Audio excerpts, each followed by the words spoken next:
सब देवताओं ने जाकर के महादेव से प्रार्थना करी। बोले महाराज, पार्वती ने बहुत तपस्या की आपकी प्राप्ति के लिए, अब कृपा करके हमारे नेत्रों को आप आनंद प्रदान कर दो। इन नेत्रों के सामने विवाह आपका देखने का हमारा बहुत मन है। ब्रह्मा आदि देवताओं के विवाह के प्रस्ताव को सुनकर के महाराज महादेव जी ने सर हिलाया, बोले ठीक है।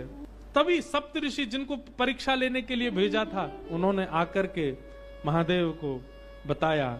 बोले महाराज, हम परीक्षा लेकर के आए हैं और आपकी जो होने वाली कन्या है वो सकुशल है। अब हम जाकर के हिमालय महाराज को आपका थोड़ा यश सुना दें। सप्तऋषि गए हिमालय महाराज के पास, जाकर के उन्होंने कहा आपकी पुत्री जिनके लिए तप कर रही है वो साक्षात महादेव हैं, और महादेव बारात लेकर के आएंगे। आप अपने पूरे नगर की तैयारियां करो, सुंदर बनाओ, देवी देवता सब पधारेंगे।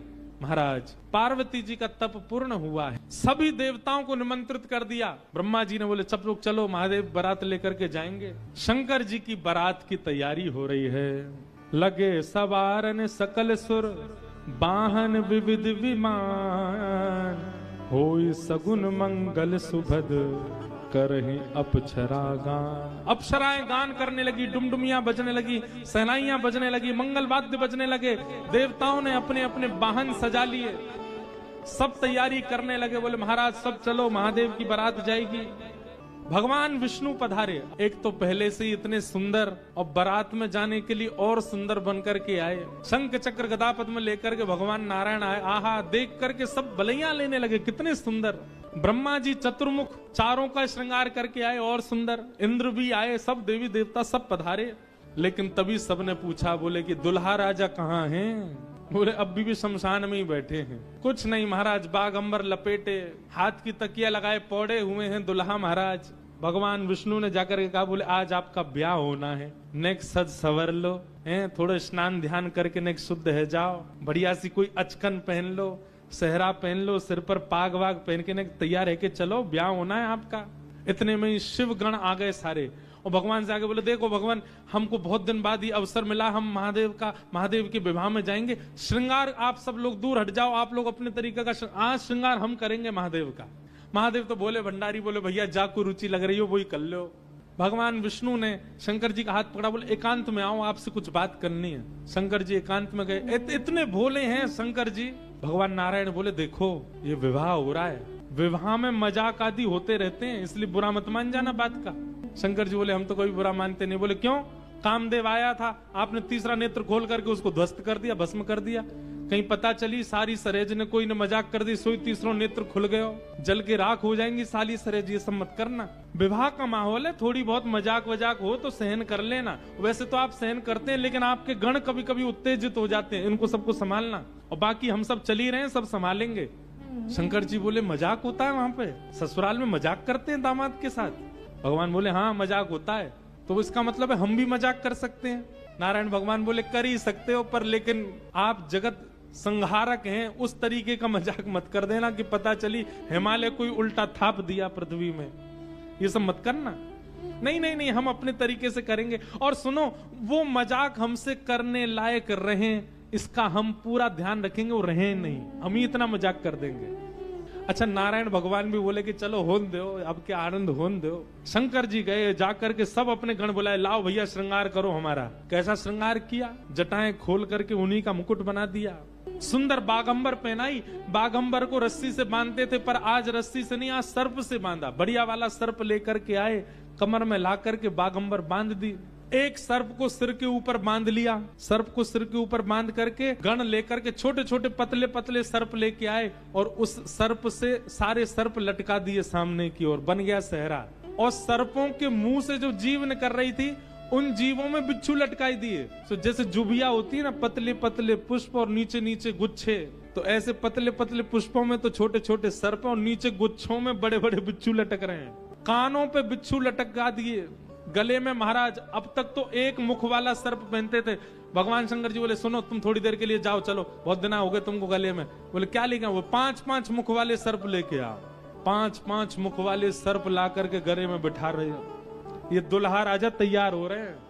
श्रृंगी भृंगी बोले भगवान, ये नारायण भगवान बहुत चमक रहे हैं, इंद्र बहुत चमक रहे हैं, ब्रह्मा जी भी बहुत चमक रहे हैं, हम भी चमकने चाहिए। शंकर जी बोले जाओ शमशान में अभी अभी चिता जली होगी उसकी भस्म लेके आओ।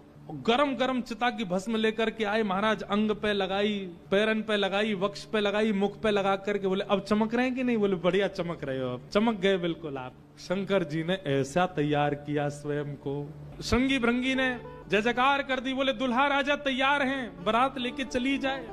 भगवान ने जैसी शंकर जी को देखा बोले जय हो, आज हिमालय में जय जयकार नहीं हाहाकार होगी, ऐसी बारात जा रही है। नारायण भगवान ने तभी क्या कहा? बोले एक काम और कीजिए। बोले क्या?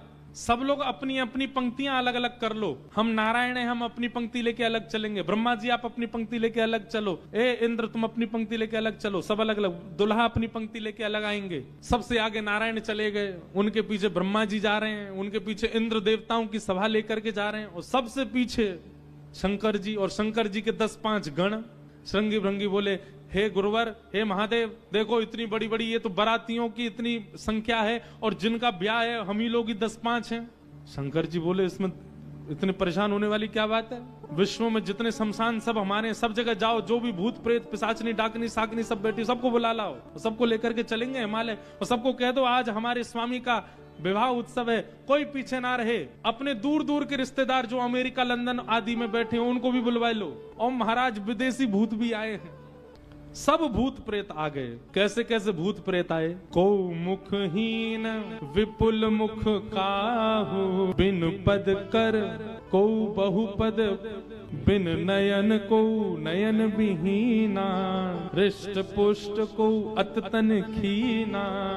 कोई मुखहीन विपुल मुख काहू, किसी का सिर ही नहीं है और किसी के बहुत सारे सिर हैं। और बिन पद कर को बहुपद बाहु, किसी के हाथ पैर ही नहीं है, रेंग रेंग के चल रहा हो, किसी के खूब सारे हाथ पैर हैं। विपुल नयन को नयन विहीना, किसी के नेत्र ही नहीं है, किसी के। और शंकर जी की बारात जा रही है हिमालय। आहा, पूरे हिमाचल को इतना सुंदर सजाया, इतना सुंदर सजाया। हिमालय की कंदराएं देख करके, हिमालय के पहाड़ देख करके मोहित होने लगे सब। आज वैकुंठ से भी सुंदर सजा है हिमालय। सब सखियां अपनी अपनी अटारियों पर खड़ी हैं, सब अपने अपने द्वार पर खड़ी हैं। आरती का थाल लेकर के मैना देवी खड़ी हैं, और दूर दूर के रिश्तेदार नातेदार सब खड़े हैं। बोले नारद जी ने भैया ऐसा सुयोग वर बताया है, दूर दूर तक मिलेगा नहीं, तीनों लोकों में ऐसा वर नहीं मिलेगा। बारात की गाजे बाजों की आवाज आने लगी। ज्यों ज्यों गाजे बाजों की आवाज आए, हिमालय के लोग और उत्सुक होते जाएं, हमारे दुल्हा राजा आ रहे हैं। आहा, तभी देखा पीतांबरी पहने सब बाराती चल रहे हैं, और उन पीतांबरी पहने बारातियों के बीच में श्री गरुण जी महाराज धीमे धीमे चाल चल रहे हैं, और गरुण जी के ऊपर शंख चक्र गदा पद्म धारण किए श्रीमन नारायण आ रहे हैं। हिमालय के लोग तो दूर से बलैयां लेने लगे। मैना देवी से जाके कहने लगे, हे मैना देवी धन्य भाग, पार्वती जी जैसी हैं वैसी सुंदर दुल्हा आ रहे हैं। मैना देवी के बगल में नारद जी खड़े थे। मैना देवी बोली, मैं किस मुंह से आपका धन्यवाद करूं? आपने मेरी पुत्री के लिए ऐसे सुयोग वर ढूंढे। नारद जी बोले, नहीं नहीं, ये तो उनके मिलने जुलने वाले हैं, ये दुल्हा नहीं है। ये तो दुल्हा से ऐसी उनकी मित्रता है, प्रेम मानने वाले हैं। मैना देवी सोचने लगी, जिनके मित्र इतने सुंदर, मिलने जुलने वाले इतने सुधरे हुए, इतने स्वच्छ, इतने सुंदर, दुल्हा तो जाने कैसे ही होंगे। नारायण भगवान आए, माल्यार्पण किया, सब लोग आओ महाराज। पूरी हिमालय नगरी तो नारायण को देख न्यौछावर हो गई, और फिर हवा की तरह बात फैल गई, ये तो दुल्हा के मित्र हैं। दुल्हा तो भी पीछे आ रहे हैं। उनके पीछे आए चतुरानन ब्रह्मा जी, 4 मुख वाले सुंदर। नारद जी ने बताया इतना सुंदर है, दुल्हा तो जाने कैसा ही होगा। जैसे ही सब देवी देवता जाने लगे, अब दूर से ही हूं हा हा ही आवाज आने लगी। नारद जी बोले, बारात आ रही है, अब इन लोगों की व्यवस्था में देख के आता हूं, आप यहीं खड़ी रहें।